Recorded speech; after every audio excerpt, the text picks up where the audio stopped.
Hi guys, welcome to Subha Shaktivel channel.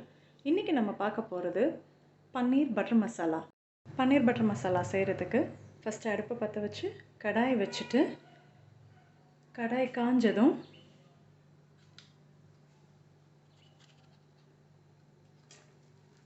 கொஞ்சமாக வெண்ணெய் சேர்த்துக்கலாம்.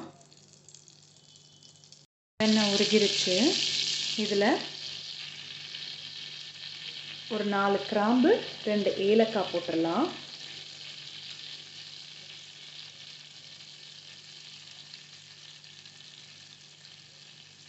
பன்னீர் பட்டர் மசாலாவுக்கு ஃபஸ்ட்டு பேஸ் கிரேவி தான் நம்ம பண்ணிகிட்ருக்கோம்.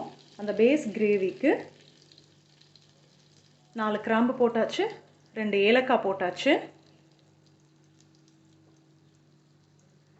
இப்போது நறுக்கி வச்சிருந்த வெங்காயத்தை சேர்த்துடலாம்.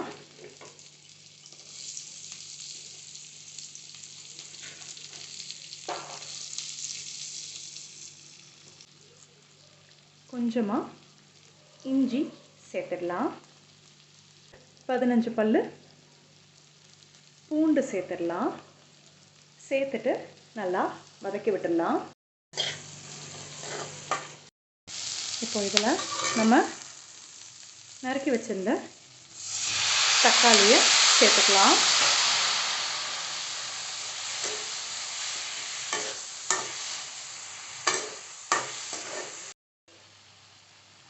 இதில் கொஞ்சமாக பாதாமும் கேஷ்யூவும் சேர்த்துக்கலாம்.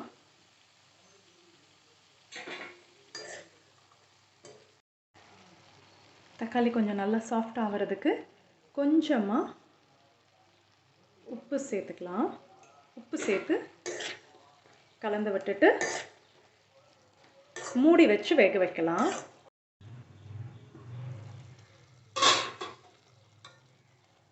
நல்லா சாஃப்டாக வெங்காயம் தக்காளியும் வெந்துடுச்சு. இந்த அளவுக்கு இருந்தால் போதும். வெங்காயம் ப்ரௌன் ஆகணும் அந்த மாதிரி தேவையில்லை. இந்த அளவுக்கு இருந்தால் நல்லா சாஃப்டானால் போதும். இப்போ இதை ஆற வச்சு நம்ம அரைச்சிடலாம். இது நல்லா ஆறிடுச்சு. மிக்ஸி ஜாருக்கு மாற்றியாச்சு. இப்போது அரைச்சி எடுத்துக்கலாம். நல்லா ஃபைன் பேஸ்ட்டாக அரைச்சி எடுத்துகிட்டு வந்தாச்சு. நம்ம பன்னீர் பட்டர் மசாலாக்கான பேஸ் ரெடி. இப்போது அடுத்து எப்படி செய்யலாம்னு பார்க்கலாம். அடுப்பை பற்ற வச்சுட்டு கடாய் வச்சுட்டு அதில் ஒரு 2-3 ஸ்பூன் அளவுக்கான வெண்ணெயை ஆட் பண்ணிடலாம். வெண்ணெய் உருகிருச்சு. இப்போ இதில் ஒரு பிரியாணி இலை, கொஞ்சம் பட்டை சேர்த்துக்கலாம். இப்போ இதில் ஒரு வெங்காயத்தை பொடிசாக அரிஞ்சு வச்சதை சேர்த்து வதக்கிக்கலாம். நல்லா கோல்டன் ப்ரௌன் ஆகிற அளவுக்கு வதக்கியாச்சு.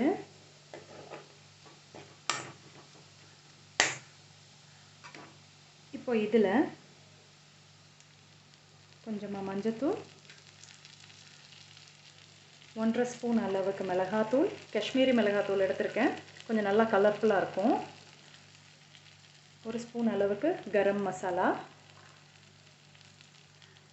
2 ஸ்பூன் அளவுக்கு கொத்தமல்லி பவுடர்.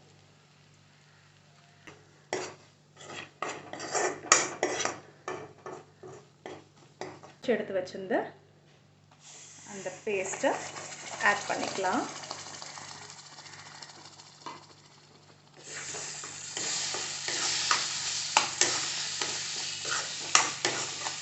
நல்லா கலந்து விட்டுக்கலாம்.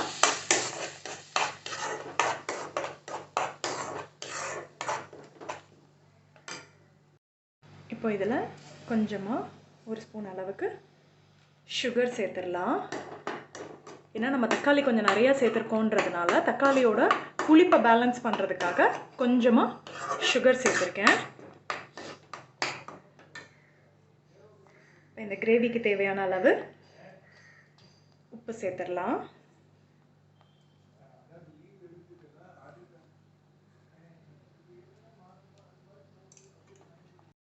கொஞ்சமாக தண்ணி ஆட் பண்ணிக்கலாம்.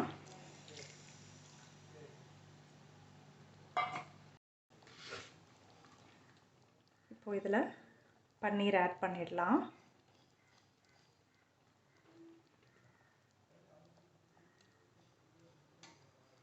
நல்லா கொதி வந்துடுச்சு. பன்னீர் எல்லாம் நல்லா மசாலா அப்சர்வ் பண்ணிடுச்சு. இப்போது கொஞ்சமாக கொத்தமல்லி துவைக்கலாம். ஃப்ரெஷ் க்ரீம் இருந்ததுன்னா நீங்கள் கொஞ்சம் 2 ஸ்பூன் ஃப்ரெஷ் க்ரீம் சேர்த்துக்கலாம். அப்படியே இல்லைனாலும் இது நீங்கள் கேஷ்யூ நட்லாம் அரைச்சி விட்டுருக்கீங்கன்றதுனால கொஞ்சம் நல்லா திக்காக தான் இருக்கும், க்ரீமி கன்சிஸ்டன்சியில் தான் இருக்கும். இப்போ லாஸ்ட்டாக 1 ஸ்பூன் அளவுக்கு கசூரி மேத்தி எடுத்து நல்லா கசக்கி போட்டுடலாம்.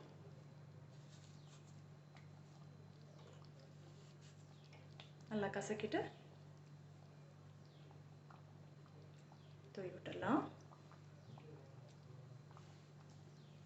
இதில் உங்களுக்கு தேவைன்னா கொஞ்சோண்டு லெமன் பிழிஞ்சு விட்டுக்கோங்க.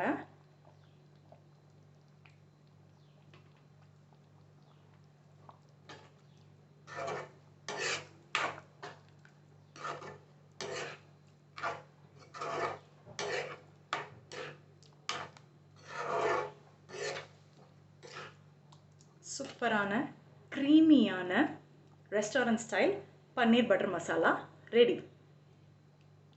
இது நீங்கள் சப்பாத்தியோட நானோட தொட்டு சாப்பிட்டா ரொம்ப சூப்பராக இருக்கும். உங்கள் குழந்தைங்களுக்கு செஞ்சு கொடுங்க. இந்த ரெசிபி உங்களுக்கு பிடிச்சிருந்ததுன்னா like, share, comment and subscribe. Bye guys.